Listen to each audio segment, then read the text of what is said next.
গ্যাসের চুলা কিনে তো আমরা মহাবিপদে পড়ে গেলাম। ফাইনালি শখের ফ্রিজটা কিনেই ফেললাম। তো কিভাবে কি হলো সবই জানাবো, তার জন্য সম্পূর্ণ ভিডিওটি দেখতে হবে। হ্যালো ভিউয়ার্স, আসসালামু আলাইকুম, সবাই কেমন আছেন? গতকালের ভিডিওতে দেখতেই পেরেছেন যে আমরা একটা গ্যাসের চুলা কিনেছি। তো সেটা নিয়ে এখন আমরা পড়েছি মহাবিপদে। চুলাটা কিন্তু আমাদের চুলা রাখার যে স্ল্যাব সেই তুলনায় বেশ বড় হয়ে গেছে, তার জন্য এখন এই একটা পাইপ খুলে ফেলতে হবে। এখন মিস্ত্রি না আসা পর্যন্ত তো আমরা চুলা সেট করতে পারবো না, সো রান্না বান্না আর করা হবে না, বাড়ি থেকে খাবার কিনে আনতে হবে। চুলাটা ওইভাবে রেখে দিয়ে আমরা দুজনে বের হয়ে গেলাম ফ্রিজের শোরুমে আমাদের পছন্দের ফ্রিজটা নিয়ে আসতে। তো এই ফ্রিজটাই আমরা গতদিন পছন্দ করে রেখে গিয়েছিলাম, আর আজকে ভালোভাবে আবারও চেক করে নিচ্ছিলাম যে সব ঠিক আছে কিনা। যদিও আমাদেরকে এই ফ্রিজটা দিবে না, ইনটেকটাই দিবে। ফ্রিজটা যেহেতু আমাদেরকে সন্ধ্যাবেলা দিয়ে যাবে, তার জন্য আমরা এখন আর সম্পূর্ণ টাকাটা দিব না, কিছু টাকা অ্যাডভান্স করে যাব। আর এখানে বসে আমি আপনাদের ভাইয়ের সাথে একটু দুষ্টামি করতেছিলাম যে এই সম্পূর্ণ শোরুমটা আমার। তারপর আমরা অ্যাডভান্সের টাকাটা দিয়ে দিলাম, আর তারাও আমাদেরকে মেমো করে দেয়। তারপর আমরা চলে আসি একটা রেস্টুরেন্টে। যেহেতু গ্যাসের চুলাটা এখনো লাগাতে পারিনি, তার জন্য কিন্তু আমরা রান্না বান্নাও করতে পারতেছি না। 3 দিন যাবত কিন্তু আমরা বাইরেই খাওয়া দাওয়া করতেছি। রেস্টুরেন্টে আস্তে আস্তে প্রায় বিকাল 4টা বেজে যায়। আমাদের তো অনেক ক্ষুধা লেগে গিয়েছিল, আমরা তো খাবারের অর্ডার দিয়ে আর ওয়েটই করতে পারতেছিলাম না। এই রেস্টুরেন্টের খাবারের নামগুলো আমার কাছে বেশ ইউনিক লাগে। রাজপুত্র, রাজমহল, রাজনন্দনী, মানে সব রাজাদের খাবার এখানে ভাবা যায়। সো এই রেস্টুরেন্টের খাবারের নামগুলো নিয়ে আমরা বেশ কিছুক্ষণ গবেষণা করতেছিলাম, যেহেতু আমাদের খাবারটা আসতে অনেক লেট হচ্ছিল আর আমি তো অনেক বেশি টায়ার্ড হয়ে গিয়েছিলাম। ফাইনালি আমাদের খাবারটা চলে আসে, আর আমরা অর্ডার দিয়েছিলাম চিকেন চাপ আর স্পেশাল পরোটা। এখানকার খাবারটা আমার কাছে মোটামুটি বেশ ভালোই লাগে। এই রেস্টুরেন্টে আমরা প্রথমবারের মতোই এসেছি, তবে আমরা যেহেতু স্বাদের না খেয়েছিলাম, আমার কাছে মনে হচ্ছিল ভাত খেলেই ভালো হতো।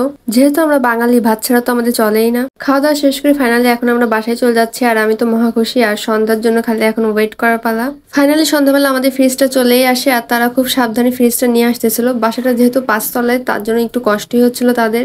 আমি তো তাদের ফ্রিজ আনার কৌশলটা দেখে বেশ অবাক হচ্ছিলাম। একজন মানুষ কিভাবে এত ভারী একটা ফ্রিজ একাই নিয়ে আসতে পারে। এখন ফ্রিজটা আমাদের রুমে নিয়ে আসতেছে। আমি কিন্তু ফ্রিজটা আমাদের রুমেই রাখবো, কারণ কিচেনটা যেহেতু আমার একদমই ছোট, সেখানে আর ফ্রিজটা রাখবো না। ফাইনালি আমার অনেক দিনের শখটা পূরণ হলো, আর এটা কিন্তু শখের চেয়ে বেশি প্রয়োজনীয়তা।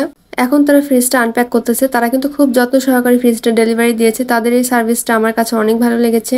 আমরা কিন্তু ওয়ালপুল ব্র্যান্ডের ফ্রিজ নিয়েছি, আর আমরা কিন্তু মিডিয়াম সাইজের ফ্রিজটাই নিয়েছি 236 লিটারে। যেহেতু আমরা মাত্র 2জন মানুষ, সো আমাদের জন্য এটাই যথেষ্ট। ফ্রিজটা আপনাদের কাছে কেমন লাগছে তা অবশ্যই কমেন্ট করে জানাবেন। আমার তো অনেক বেশি পছন্দ হয়েছে, আর আমি তো আগে থেকে ভেবে রেখেছিলাম যে আমি ফ্রিজ কিনলে ব্ল্যাক কালারেরই কিনবো। তারা আমাদেরকে 4 ঘন্টা পরে ফ্রিজটা অন করতে বলে গিয়েছে, আর এদিকে আমি সব টেপগুলো খুলে ফেলতেছিলাম ততক্ষণে।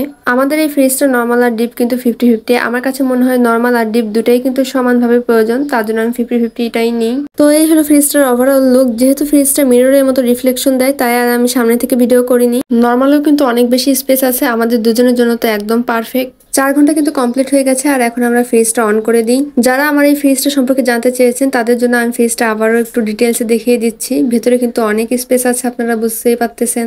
আর এই ফ্রিজের কম্প্রেসরের ওয়ারেন্টি আছে 12 বছর, আর ফ্রি সার্ভিসিং 2 বছর। আপনাদের ভাইয়া তো ফ্রিজের উপরে কয়েকটা ফুলের টব রেখে দিয়েছে, দেখতে বেশ ভালোই লাগতেছে। আমাদের কিন্তু এখনো কোনো বাজার করা হয়নি, তার জন্য পানির বোতল আর মশলা বাটিটাই রেখে দিলাম। আজকের ভিডিও এই পর্যন্তই। সবাই ভালো থাকবেন এবং আমাদের জন্য দোয়া করবেন। আল্লাহ হাফেজ।